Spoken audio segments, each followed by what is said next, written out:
Saudara yang terkasih dimanapun berada, saya menyampaikan sebuah renungan singkat yang bertemakan toleransi. Pembuktian iman yang murni dan berkualitas. Saya membacakan dua ayat firman Tuhan dari Yesaya pasal 19 ayat 24 dan 25.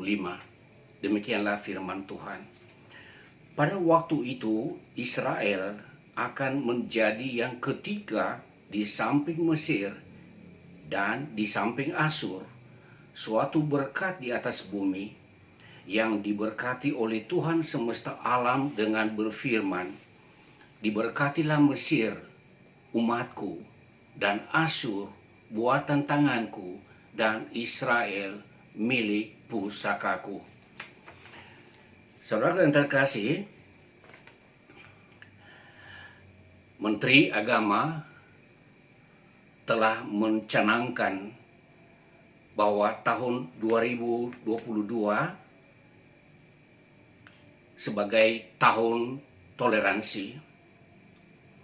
Ini tentu sangat beralasan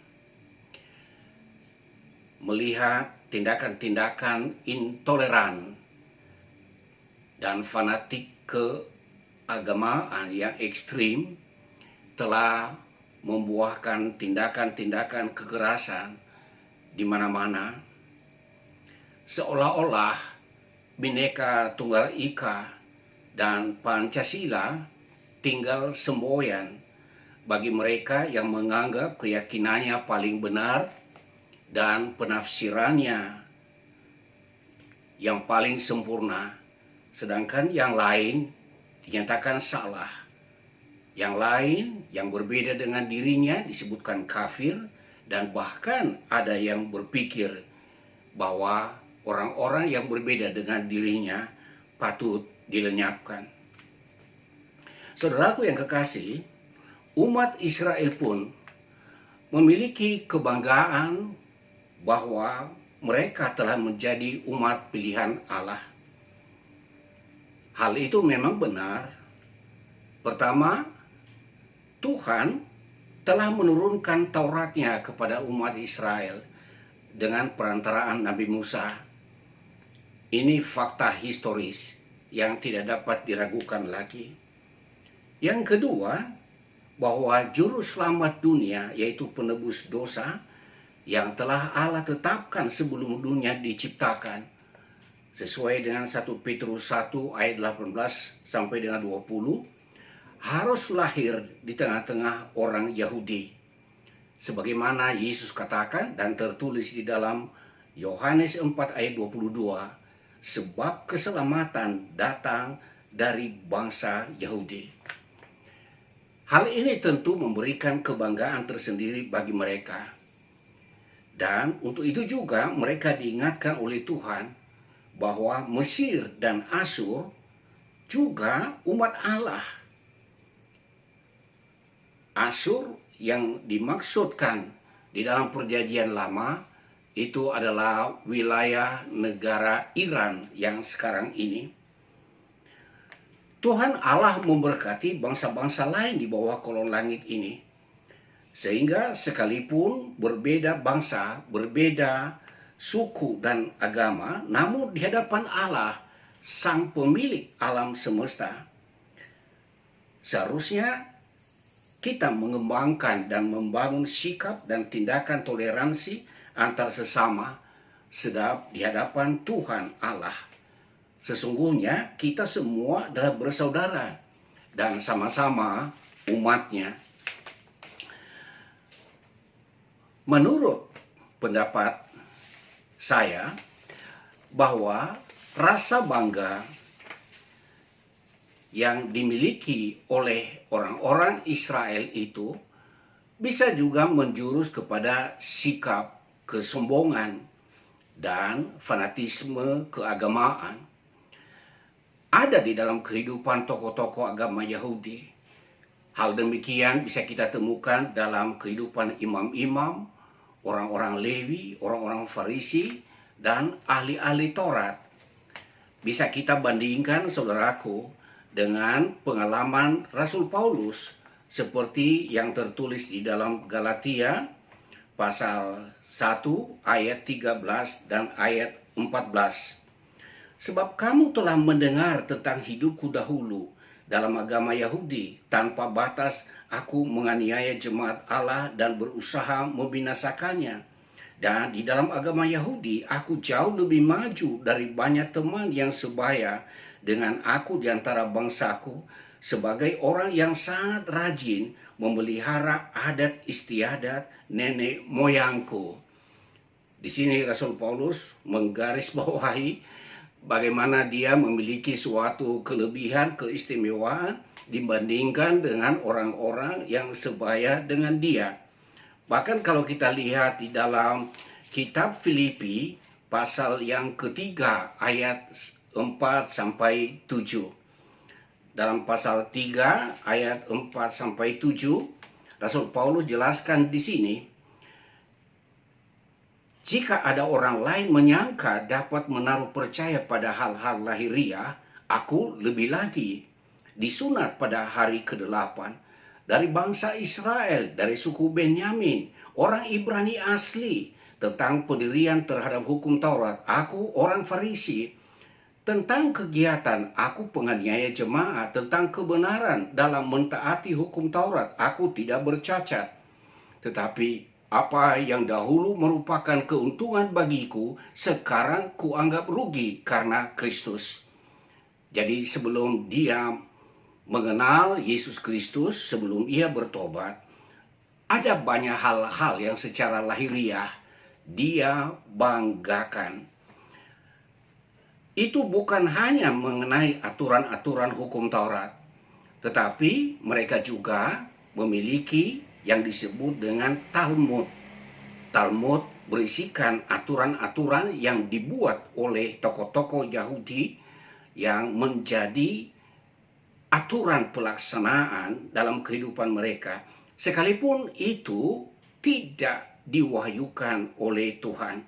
Ada banyak aturan-aturan yang dibuat oleh tokoh-tokoh Yahudi pada masa lalu itu, misalnya yang berkaitan dengan kesucian hidup, kekudusan, harus cuci tangan sebelum makan.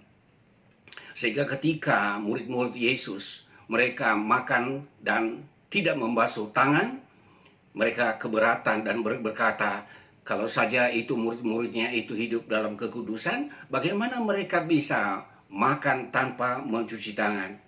Dan hal itu mendapatkan tanggapan Yesus ketika ia berkata, bukan apa yang masuk ke dalam mulut yang menajiskan orang, melainkan apa yang keluar dari dalam hati, itulah yang menajiskan orang. Segala pikiran-pikiran yang jahat, itulah yang menajiskan kehidupan seseorang.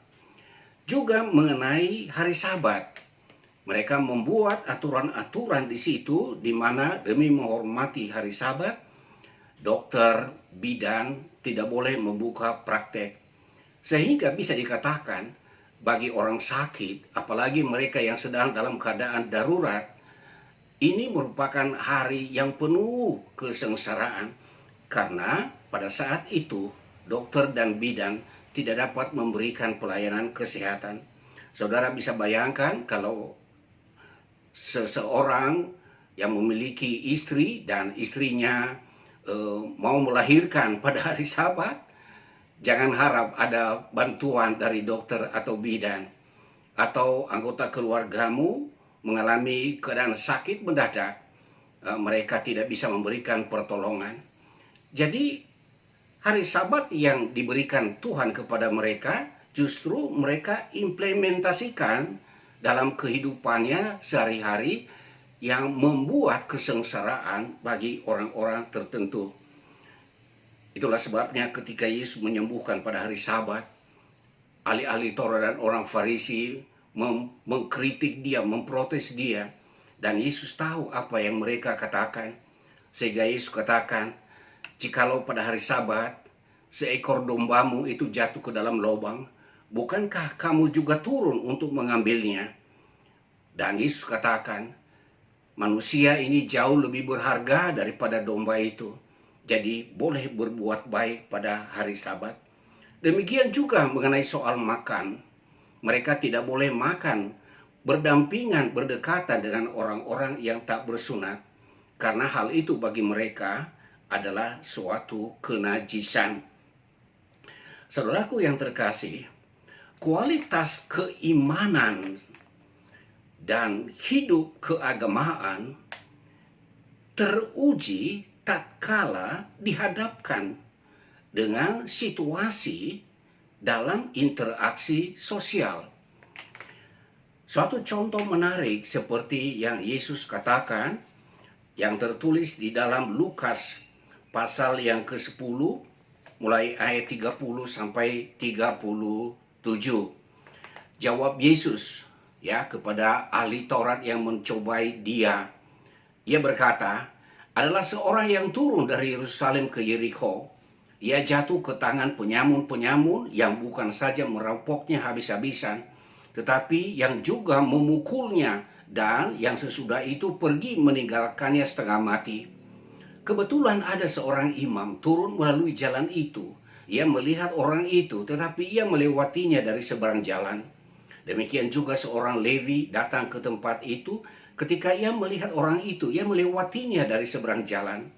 Lalu datang seorang Samaria yang sedang dalam perjalanan ke tempat itu. Dan ketika ia melihat orang itu, tergeraklah hatinya oleh belas kasihan.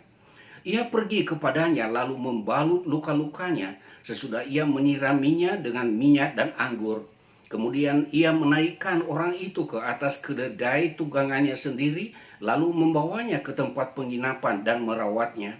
Keesokan harinya ia menyerahkan 2 dinar kepada pemilik penginapan itu. Katanya, rawatlah dia, dan jika kau belanjakan lebih dari ini, aku akan menggantinya waktu aku kembali. Siapakah di antara ketiga orang ini menurut pendapatmu adalah sesama manusia dari orang yang jatuh ke tangan penyamun itu? Jawab orang itu, orang yang telah menunjukkan belas kasihan kepadanya. Kata Yesus kepadanya, pergilah dan perbuatlah demikian. Saudaraku yang terkasih, seorang imam yang disebutkan oleh Yesus di dalam pembicaraan ini adalah seorang yang sangat memahami tentang hukum Tuhan, aturan-aturan hukum Taurat.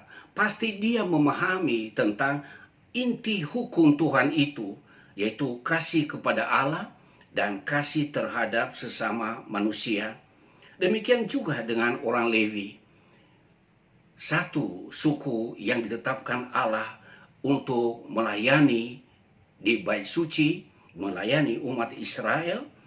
Pasti mereka juga memahami tentang hukum Tuhan, termasuk hukum yang utama di dalam hukum Taurat itu, yaitu kasih kepada Allah dan kasih terhadap sesama manusia.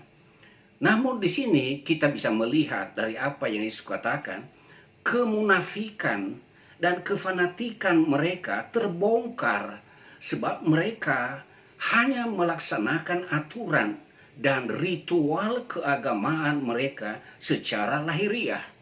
Tetapi inti pengajaran di dalam agama yang bernilai universal, yaitu kasih, toleransi terhadap sesama, mereka abaikan. Saudaraku yang terkasih, dalam masyarakat yang sudah mengglobal, di mana kita hidup di dalam dunia yang disebut dengan globalisasi, interaksi dalam kemajemukan tidak mungkin dihindari. Kita saling membutuhkan, kita saling melengkapi. Jika aspek keagamaan dibawa-bawa sebagai pembatas hubungan sosial, maka apakah kita merasa haram untuk menggunakan hasil ciptaan, hasil produksi dari saudara-saudara kita yang tidak seiman dengan kita, tidak seiman dengan saya, tidak seiman dengan saudara? Dan mungkin saja ada orang yang menyebut mereka kafir. Misalnya, siapakah yang menciptakan alat komunikasi seperti handphone yang ada di tangan kita? Siapakah yang mencipta internet yang kita gunakan? Facebook, WhatsApp, Instagram, termasuk pesawat dan alat-alat kesehatan, serta obat-obat, vaksin, dan juga dokter ahli. Apakah kita tidak membutuhkannya pada waktunya? Menurut pendapat saya, bahwa hal keimanan itu bersifat pribadi. Saudara bisa bersikap eksklusif atas apa yang saudara imani. Inilah iman saya. Tidak tergoyahkan. Saya tidak bisa ikut-ikut orang lain. Silakan. Dan memang harus demikian, bukan? Tetapi ketika kita berinteraksi dalam masyarakat yang majemuk, kita menghargai perbedaan sehingga kita bersikap inklusif.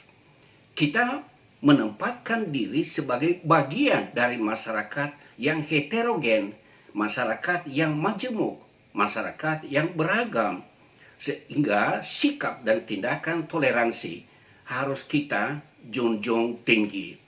Mengapa?